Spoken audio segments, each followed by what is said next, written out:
그날 아버지는 내게 유산이 아니라 이혼을 남겼다. 인생은 때로 가장 사랑했던 사람과 가장 치열하게 싸우는 길로 우리를 이끈다. 나는 알지 못했다. 평범한 일상 뒤에 숨겨진 진실이 내 모든 삶을 송두리째 뒤바꿔 놓을 줄은. 이야기를 시작하기 전 구독과 좋아요, 알림 설정을 꼭 눌러주세요. 1화. 유언장, 그리고 시작된 균열. 아버지의 장례식이 끝난 날 나는 오히려 홀가분했다. 슬픔은 오래전부터 닳고 닳아 무뎌진 감정이었다. 오랜 병상 끝에 작별을 고할 시간이 충분히 있었으니까. 검은 옷을 입은 친척들과 모인 빈소는 그저 의례적인 작별 인사로 가득 차 있었다. 사람들은 예의를 차렸지만 누구도 진심으로 울지는 않았다. 고생 많았다, 은주야. 이모가 내 손을 잡았다. 손끝에 느껴지는 온기가 낯설었다. 나 역시 웃음도 눈물도 없이 고개를 끄덕였다. 장례가 모두 끝나고 변호사라는 남자가 우리 가족을 따로 불렀다. 아버지가 생전에 남긴 유언장이 있다는 것이다. 남편 준호는 피곤한 표정으로 하품을 했다.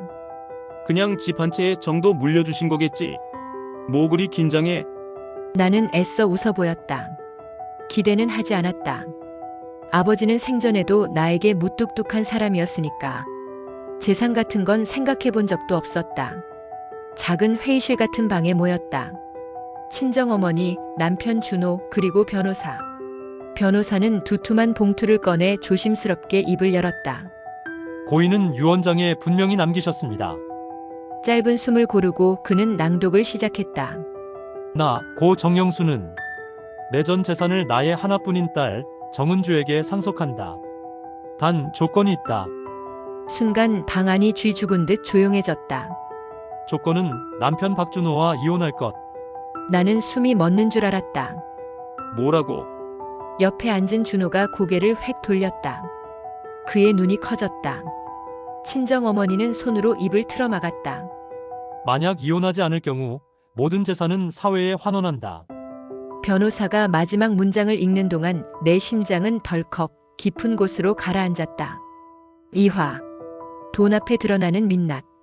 나는 그날 밤 한숨도 자지 못했다. 천장만 멍하니 바라보며 뒤척였다.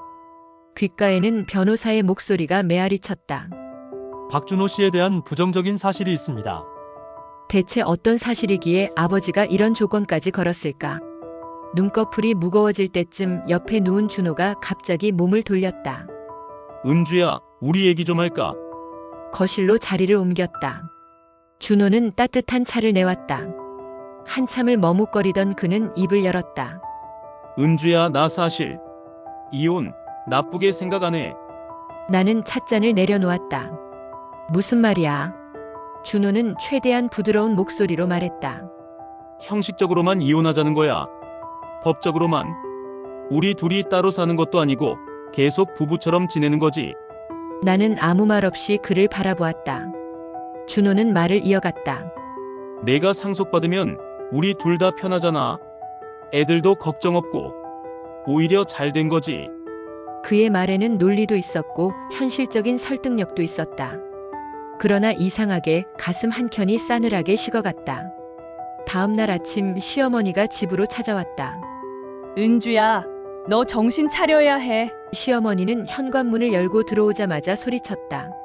그깟 돈 때문에 가정을 깨겠다고? 나는 대꾸하지 않았다. 시어머니는 거실에 앉자마자 손가락질을 했다. 내 아버지, 우리 준호 질투해서 그런 거야. 회장님 체면에 사위가 평범한 직장인이라는 게 싫었던 거지. 그거야. 나는 조용히 숨을 삼켰다. 그래서 너까지 가정을 부숴야 해? 시어머니의 목소리는 점점 높아졌다. 아무리 돈이 좋아도 그렇지, 은주야. 사람으로서 할 짓이 아니야. 나는 말없이 고개를 숙였다.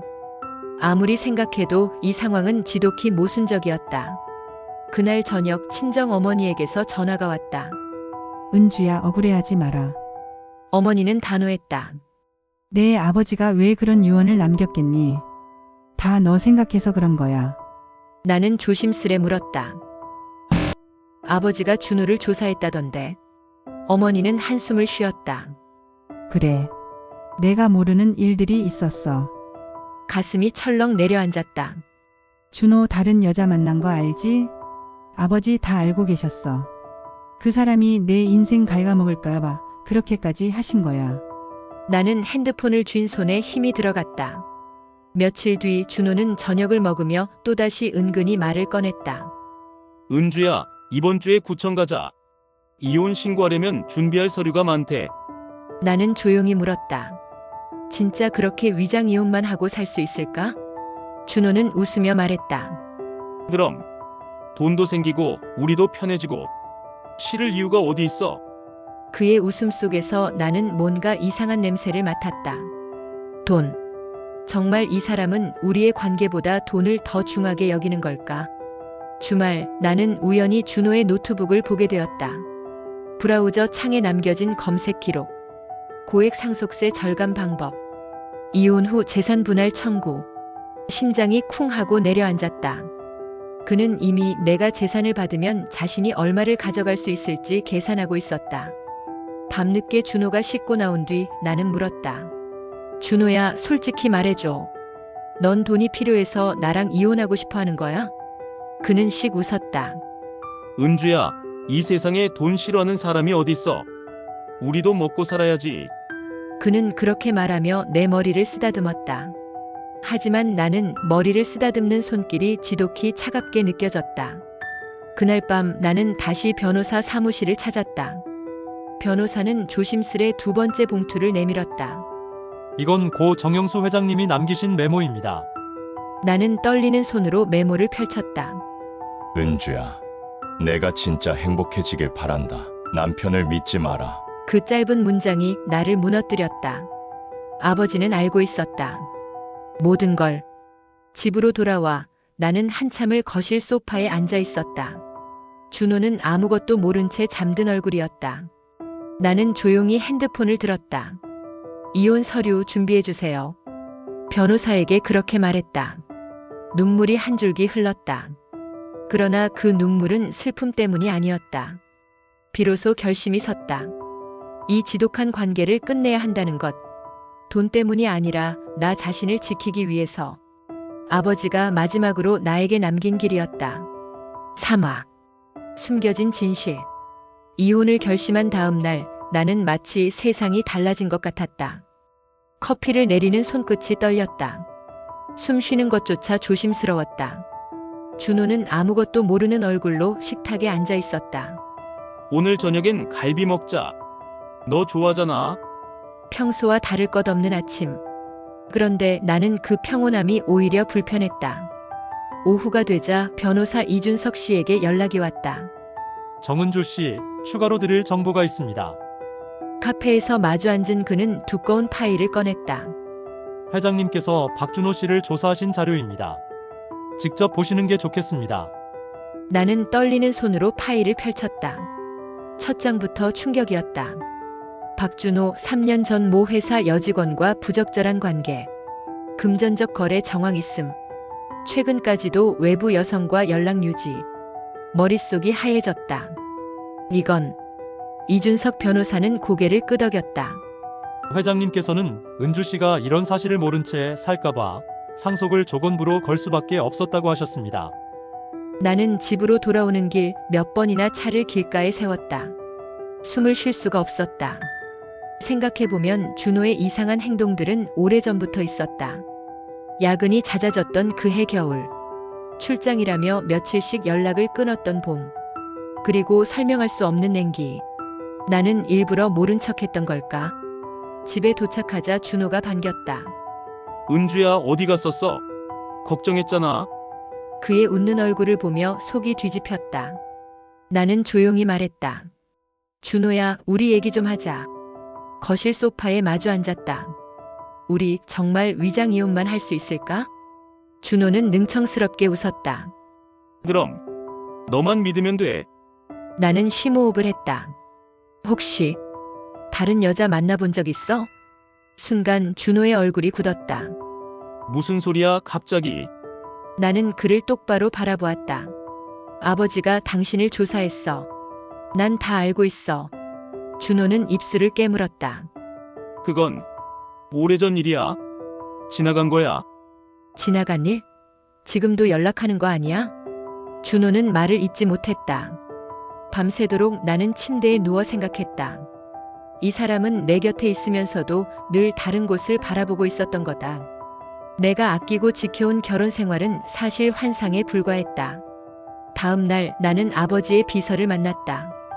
비서는 나를 보자마자 고개를 숙였다. 회장님께서 은주 씨를 정말 아끼셨습니다. 나는 묻지 않을 수 없었다. 왜 그런 유언을 남기셨던 거죠? 비서는 잠시 망설이다 말했다. 박준호 씨가 은주 씨 명의로 대출을 받으려 했던 걸 아시게 됐습니다. 충격에 몸이 굳었다. 대출? 네. 사업자금 명목으로요. 회장님께서 막지 않으셨으면 은주 씨도 모르게 빚더미에 앉을 뻔했습니다. 나는 숨을 삼켰다. 이 사람은 나를 사랑한 게 아니라 나를 이용하려 했던 거였다. 집에 돌아오는 길 눈앞이 흐려졌다. 눈물이 쏟아졌다. 지나온 세월이 허무했다. 하지만 이제는 알았다. 아버지가 나를 위해 마지막까지 싸워줬다는 걸. 나는 혼자가 아니었다. 집에 돌아오니 준호가 소파에 누워 있었다. 은주야, 생각해봤어? 빨리 이혼 신고하자. 시간이 아깝잖아. 나는 그를 가만히 바라보았다. 이 사람과 함께한 시간들을 하나하나 떠올렸다. 그리고 조용히 입을 열었다. 준호야, 우리 진짜 이혼하자. 준호는 피식 웃었다. 그래. 법적으로만 이혼하는 거야. 실질적으로는. 나는 그의 말을 끊었다. 아니, 진짜 이혼. 완전히.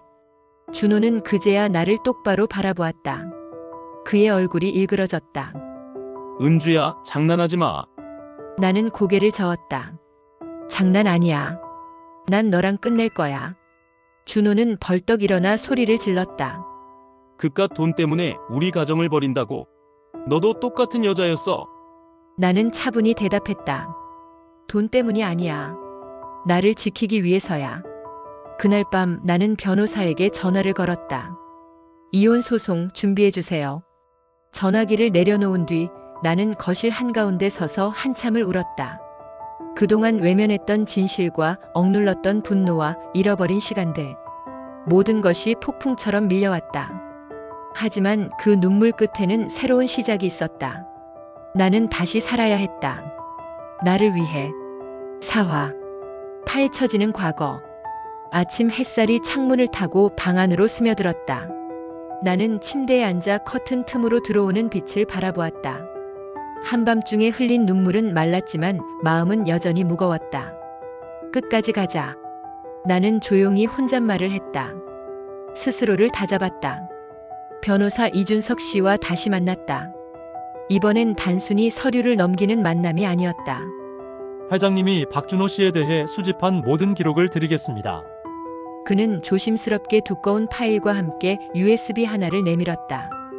USB 안에는 대화 녹음 파일도 있습니다. 나는 심호흡을 하고 고개를 끄덕였다. 집에 돌아와 문을 잠그고 노트북에 USB를 꽂았다.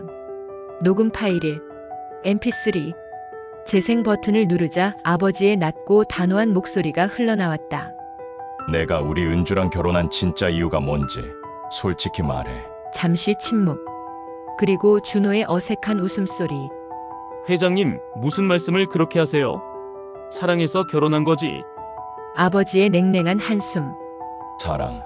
넌 사업 자금 필요했잖아. 내 빚도 알고 있고 우리 은주 이름으로 대출 알아본 것도. 침묵. 준호의 떨리는 목소리.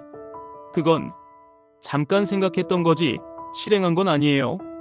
아버지의 목소리가 다시 나왔다. 그래. 실행하기 전에 막은 거야. 녹음은 거기서 끊겼다. 나는 숨을 삼켰다. 아버지는 다 알고 있었다. 내가 모르는 동안 나를 대신해 싸우고 있었던 거였다. 나는 손등으로 눈물을 훔쳤다. 며칠 후 친정어머니를 찾아갔다. 거실에 앉자마자 물었다. 엄마, 아버지가 준호를 그렇게까지 싫어했던 이유 다 알고 있었어? 어머니는 한숨을 쉬었다. 은주야, 내 아버지 마음 이해해줘. 나는 떨리는 목소리로 되물었다. 왜 아무 말도 안 했어? 나한테. 어머니는 고개를 떨궜다. 내가 행복하길 바랐어.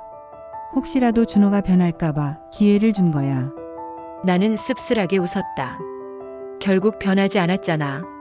집으로 돌아오는 길 아버지가 병상에 누워 계시던 마지막 날이 떠올랐다. 손을 꼭 잡고 힘겹게 입을 열었던 아버지.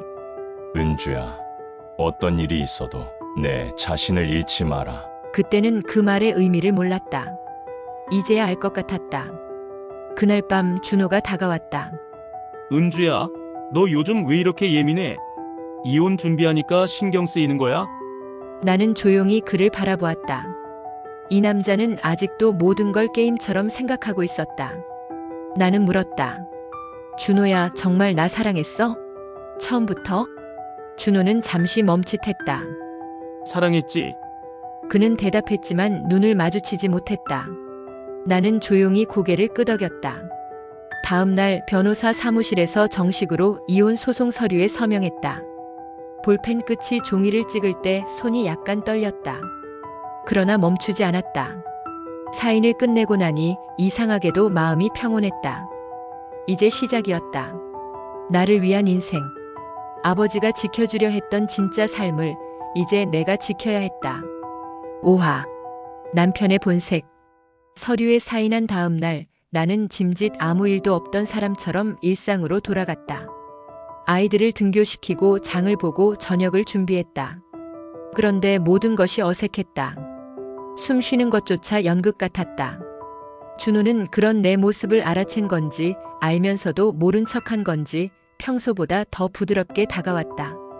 은주야, 오늘 힘들었지? 내가 설거지할게. 나는 미소 지었다.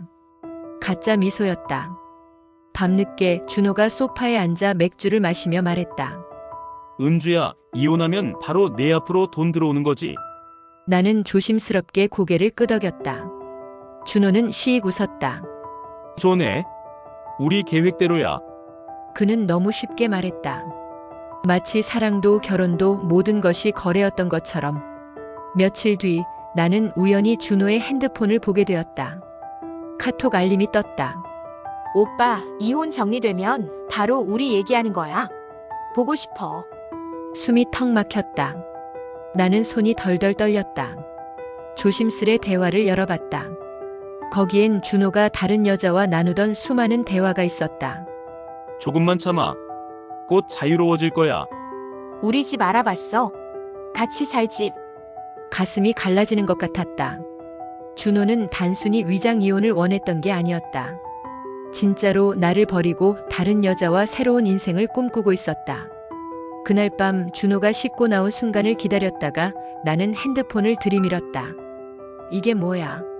준호는 처음엔 딴청을 부리더니 곧 표정이 굳었다. 봤어. 나는 터질 것 같은 심장을 억누르며 물었다. 그냥 위장 이혼이 아니었어. 나 진짜 버릴 생각이었지. 준호는 한숨을 쉬며 소파에 털썩 주저앉았다. 은주야, 우리 솔직해지자. 그의 목소리는 뻔뻔했다. 너랑 사는 거 솔직히 재미없었어. 맨날 집 마이너스에 마이너스 집 마이너스에. 답답하다고. 나도 살고 싶어. 인생 좀. 나는 숨이 막혔다. 그는 멈추지 않았다. 넌 몰랐겠지만 난 오래전부터 너랑 정리할 생각했어. 근데 타이밍이 안 맞았던 거야. 이번 기회에 깨끗이 정리하는 거지. 너도 돈 생기잖아. 서로 좋잖아. 나는 조용히 일어났다. 그래. 서로 좋은 길 가자. 준호는 내 반응이 의외였는지 당황했다.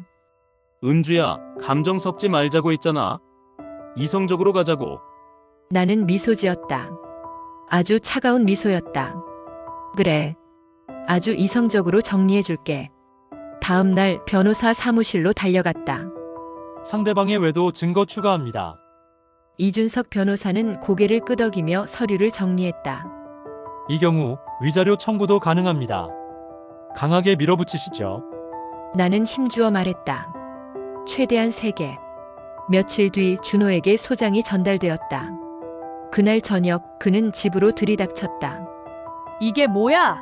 이혼 소송, 위자료까지? 나는 차분하게 말했다. 당연하지. 너 같은 사람한테 깨끗하게 당할 생각 없어. 준호는 소리를 질렀다. 너 진짜 끝까지 가자는 거야? 나는 대답 대신 문을 열었다. 나가. 이 집에서도, 내 인생에서도. 준호는 결국 집을 나갔다. 그가 떠난 빈집 안에서 나는 한참을 앉아 있었다. 허탈함도 슬픔도 아니었다. 오히려 이상하게 평온했다. 나는 드디어 진짜 내 인생을 찾기 위한 첫 발을 내디뎠다는 것을 느꼈다. 그동안 얼마나 스스로를 속이며 살았던 걸까? 이제야 깨달았다. 사랑은 타협이 아니었다. 내 행복을 위해 나는 더 이상 누구에게도 휘둘리지 않을 것이다. 창밖을 보았다. 긴 겨울이 끝나가고 있었다. 그리고 내 삶에도 드디어 봄이 오려 하고 있었다. 6화 이혼 선언. 내가 정말 미쳤구나. 시어머니의 외침이 거실을 뒤흔들었다. 나는 가만히 서 있었다. 마치 세상이 느리게 흐르는 것 같았다. 이혼? 내가 감히? 이 가정을 이렇게 버린다고? 시어머니는 얼굴이 벌겋게 달아오른 채 소리를 질렀다. 옆에서 준호는 입술을 깨물고 서 있었다.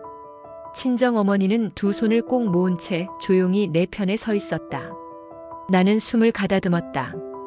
오늘 나는 끝을 말하러 여기 왔다. 모든 가족이 모인 자리였다. 나는 그들 모두를 바라보았다. 준호 시어머니 그리고 친정어머니.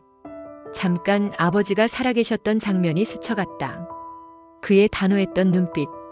내 자신을 잃지 마라. 나는 고개를 들었다. 나 박준호 씨와 이혼합니다. 말이 끝나자 거실 안은 숨소리 하나 없이 정적에 잠겼다. 시어머니가 먼저 반응했다. 은주야, 다시 생각해. 우리 준호가 얼마나 고생했는데. 나는 침착하게 답했다. 알고 있습니다. 그리고 나도 충분히 참았습니다. 준호가 입을 열었다. 은주야, 그렇게까지 할 필요 없어. 그냥 위장이혼이면 되는 거잖아. 너도 편하고 나도 편하고. 나는 그를 똑바로 바라보았다. 당신은 나를 사랑하지 않아. 단 한 번도. 준호는 말을 잃었다. 시어머니가 손바닥으로 테이블을 쾅 내리쳤다. 그깟 돈 몇 푼에 가족을 버려? 내 아버지가 남긴 유언 하나 때문에? 나는 조용히 고개를 저었다. 돈 때문이 아닙니다. 저 자신 때문입니다. 그 한마디가 오래도록 울려 퍼졌다. 친정어머니가 나섰다. 은주가 여기까지 오는데 얼마나 힘들었는지 아세요? 은주는 가족을 버리는 게 아닙니다. 자신을 지키는 겁니다. 시어머니가 이를 악물었다. 좋아, 이혼해. 근데 재산은 포기해. 우리 준호한텐 줄 생각 마라. 나는 웃음도 없이 말했다. 재산도 가정도 모두 제 인생에서 다시 시작하겠습니다. 박준호 씨와는 깨끗이 끝낼 겁니다. 그날 밤 나는 친정어머니 집에 잠시 몸을 의탁했다. 짙은 어둠 속에서 혼자 침대에 누웠다. 눈을 감으니 준호의 얼굴이 떠올랐다. 웃을 때도 거짓말할 때도 화낼 때도 결국 나를 위한 순간은 없었다. 모든 것이 나 혼자 지켜온 관계였다. 핸드폰이 울렸다. 준호였다. 나는 화면을 한참 바라보다 전화를 끊었다. 그리고 조용히 핸드폰을 꺼버렸다. 이제 끝이었다. 나는 이불을 머리까지 뒤집어 쓰고 속삭였다. 잘했어, 은주야. 무너져도 돼. 오늘은. 긴 한숨과 함께 묵직한 눈물이 흘러내렸다. 그러나 그 눈물 속엔 후회가 없었다. 밖에서는 겨울비가 내리고 있었다. 차가운 빗소리 사이로 아주 작게, 아주 미약하게 봄 기운 같은 것이 느껴졌다. 아주 먼 곳에서 나는 언젠가 다시 피어날 나를 위해 오늘을 견디기로 했다. 7화. 진짜 유언장의 존재. 비가 그쳤다. 나는 새벽녘 조용히 눈을 떴다. 모든 것이 고요했다. 차가운 방 안 공기, 가라앉은 마음, 어둠 속에 떠있는 불안. 핸드폰을 켰다. 변호사 이준석 씨에게서 메시지가 와 있었다. 마이너스 정은주 씨, 급히 만나야 할 이야기가 있습니다. 심장이 쿵 내려앉았다. 나는 곧장 변호사 사무실로 향했다. 마이너스. 사무실 문을 열자 이준석 씨가 서류 한 묶음을 손에 들고 있었다. 은주 씨, 중요한 사실을 알게 됐습니다. 나는 숨을 삼켰다. 그는 조심스럽게 서류를 내밀었다. 지금까지 공개된 유언장은 고인이 임시로 작성한 초안이었습니다. 나는 머리가 멍해졌다. 초안. 이라고요? 그는 고개를 끄덕였다. 진짜 최종 유언장은 따로 존재합니다. 그리고 그 유언장에는 그는 말을 멈추고 내 눈을 바라보았다. 이혼 여부와 상관없이 딸이 자신의 행복을 찾으면 모든 재산을 상속한다는 내용이 명시되어 있습니다. 나는 그대로 얼어붙었다. 마이너스. 그럼 굳이 이혼을 조건으로 한 건 아니었던 건가요? 맞습니다. 회장님은 단지 은주 씨가 억지로 참고 살지 않기를 바라셨던 겁니다. 눈앞이 흐려졌다. 나는 두 손으로 얼굴을 감쌌다. 아버지는 나를 시험한 게 아니었다. 억지로 이혼을 강요한 것도 아니었다. 그저 내가 진심으로 내 행복을 선택할 수 있기를 바랐던 거였다. 마이너스. 커피숍 창가에 앉아 한참을 앉아 있었다. 세상이 조용히 다시 움직이기 시작하는 것 같았다. 나는 핸드백 안에서 작은 노트를 꺼냈다. 그 노트엔 아버지가 병상에서 남긴 메모들이 빼곡히 적혀 있었다. 은주야, 세상은 쉽지 않다. 하지만 절대 내 자신을 포기하지 마라. 돈도 사람도 내 마음을 대신할 수 없다. 나는 조용히 노트를 가슴에 품었다. 마이너스. 집으로 돌아가는 길 나는 하늘을 올려다보았다. 구름 사이로 햇살이 스며들고 있었다. 내가 울던 시간 동안 세상은 변함없이 흐르고 있었다. 이제는 나도 흐르기로 했다. 마이너스. 집에 도착하자 준호가 문 앞에 서 있었다. 초췌한 얼굴이었다. 은주야, 나 한 번만 얘기 좀 들어줘. 나는 그를 똑바로 바라보았다. 우리 이미 끝났어. 준호는 주저앉듯 무너졌다. 나 너 없으면 안 돼. 나는 냉정히 말했다. 나도 이제 나 없으면 안 될 것 같아. 그래서 나를 지키기로 했어. 마이너스. 그는 울부짖었지만 나는 등을 돌렸다. 집 안으로 들어서자 햇살이 부엌까지 길게 들어와 있었다. 나는 천천히 주방 창문을 열었다. 바람이 불어왔다. 살갗을 스치는 봄 기운. 나는 깊게 숨을 들이쉬었다. 이제야 진짜로 내 인생이 시작되는 느낌이었다. 마이너스. 어디선가 아버지의 목소리가 들려오는 듯 했다. 잘했어, 은주야. 내 인생을 살아. 내가 행복해야 해. 나는 조용히 눈을 감고 속삭였다. 아버지 고마워요. 그리고 아주 작게 웃었다. 파라. 남편의 추악한 복수. 봄 기운이 감돌던 그날 이후 나는 조금씩 숨을 돌리기 시작했다. 하지만 세상은 그렇게 쉽게 나를 놓아주지 않았다. 첫 번째 이상 징후는 회사에서 시작됐다. 동료들이 수군거렸다. 은주 씨, 그런 사람인 줄 몰랐어. 돈 때문에 가정을 버렸다던데. 모르는 번호로 전화가 쏟아졌다.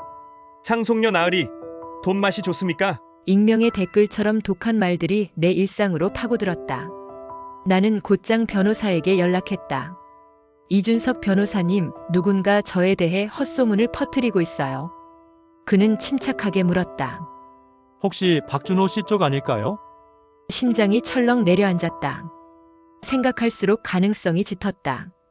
이혼 소송에 밀리고 재산 분할도 좌절된 준호가 뒤에서 나를 공격하기 시작한 것이다.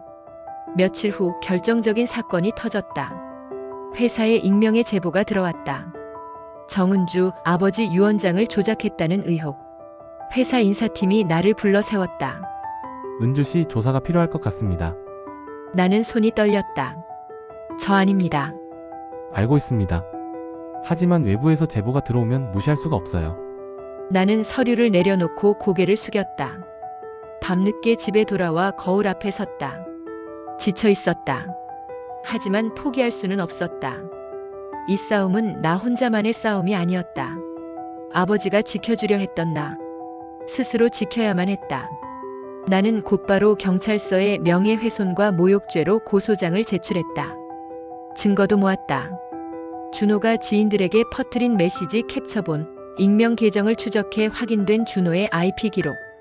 며칠 뒤 경찰로부터 연락이 왔다.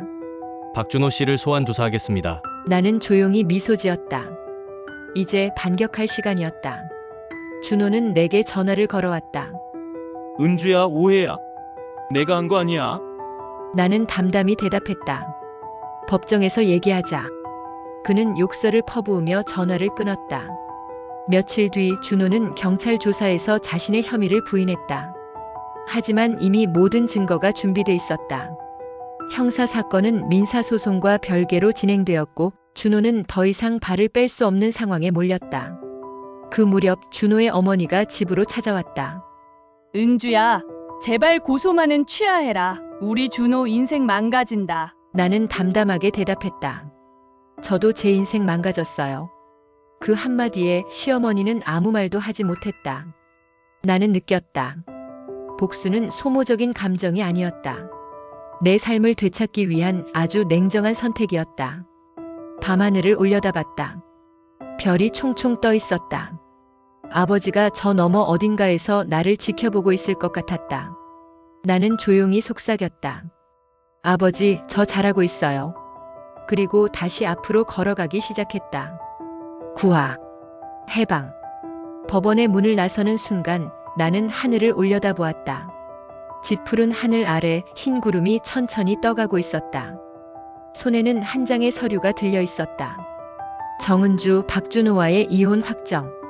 이제 정말 끝이었다. 나는 깊게 숨을 들이쉬었다. 그동안 얼마나 숨죽이며 살아왔던가. 비굴하게 웃고 애써 모른 척하고 자존심을 접어가며 버텼던 시간들. 모든 게 이제 과거가 되었다. 친정어머니가 법원 앞에서 나를 기다리고 있었다. 은주야. 그녀는 나를 안았다. 말없이 오래도록.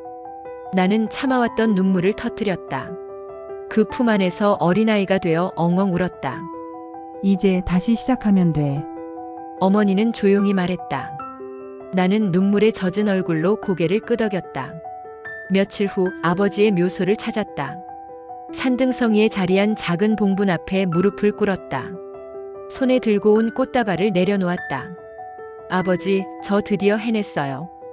바람이 불었다. 산 아래로 흐드러진 봄꽃들이 흔들렸다. 나는 조심스럽게 봉분에 손을 얹었다. 앞으로는 저 자신을 지키며 살게요. 더는 울지 않을게요. 집으로 돌아오는 길 핸드폰이 울렸다.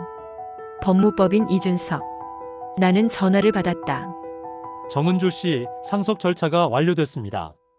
네. 감사합니다. 회장님의 유언에 따라 모든 재산이 은주 씨 명의로 넘어갔습니다. 나는 조용히 숨을 골랐다. 이제 아버지가 남긴 마지막 선물이 내게 왔다. 하지만 이상하게도 돈이 생겼다는 사실이 크게 기쁘지 않았다. 오히려 조심스럽고 겸손해졌다. 아버지가 이 돈에 담은 마음을 알기에 나는 쉽게 흥청거릴 수 없었다.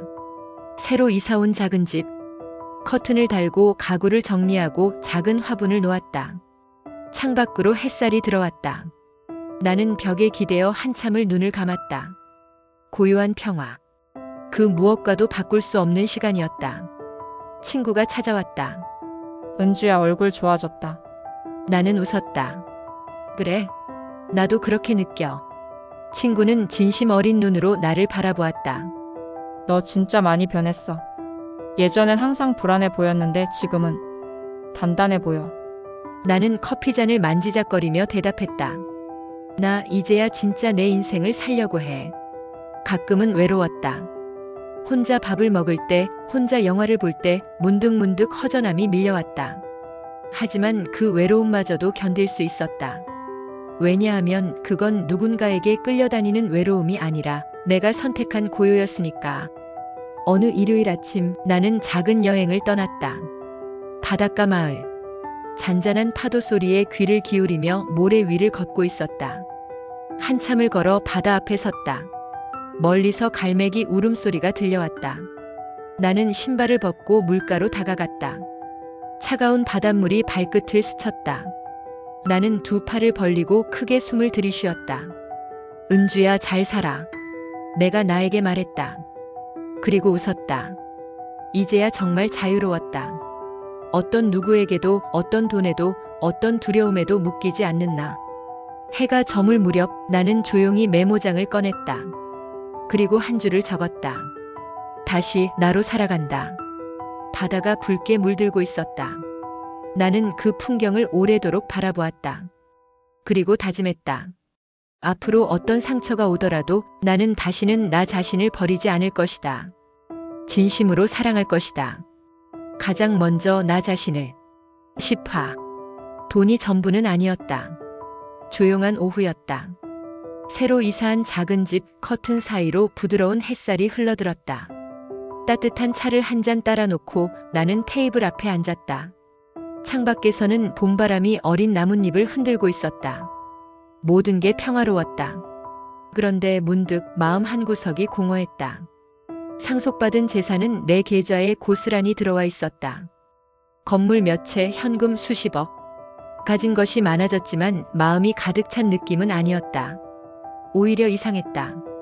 원하던 자유, 원하던 독립을 얻었는데도 무언가 허전했다. 나는 며칠간 고민에 빠졌다. 이 돈을 어떻게 해야 할까? 어디에 쓰는 게 맞을까? 그냥 소비하는 건 왠지 아버지 뜻을 거스르는 것 같았다. 결국 나는 조용히 결심했다. 내가 받은 이 모든 것을 나와 같은 상처를 가진 이들에게 돌려주기로.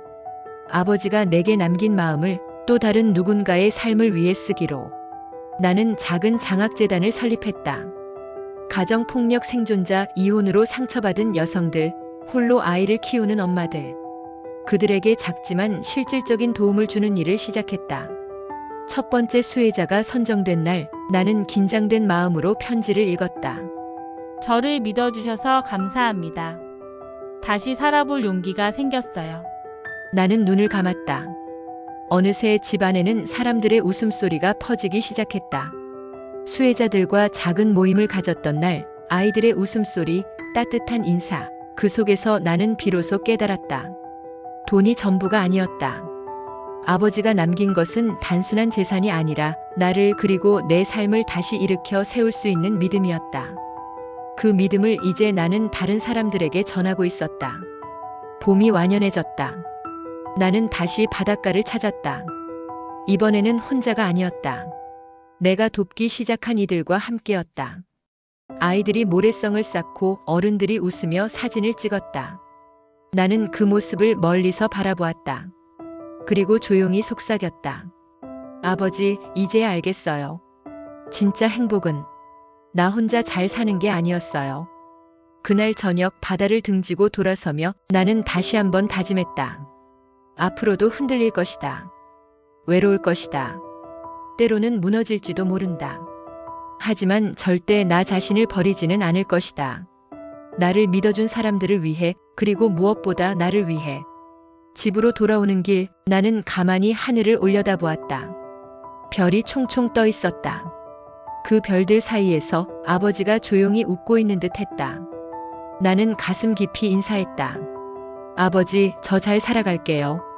그리고 감사합니다. 바람이 불었다. 따뜻하고 다정한 바람이었다. 모든 것을 잃었다고 생각한 그 순간 나는 비로소 가장 소중한 것을 되찾았다. 사랑도 돈도 명예도 아닌 나 자신이라는 이름을. 이제 나는 알고 있다.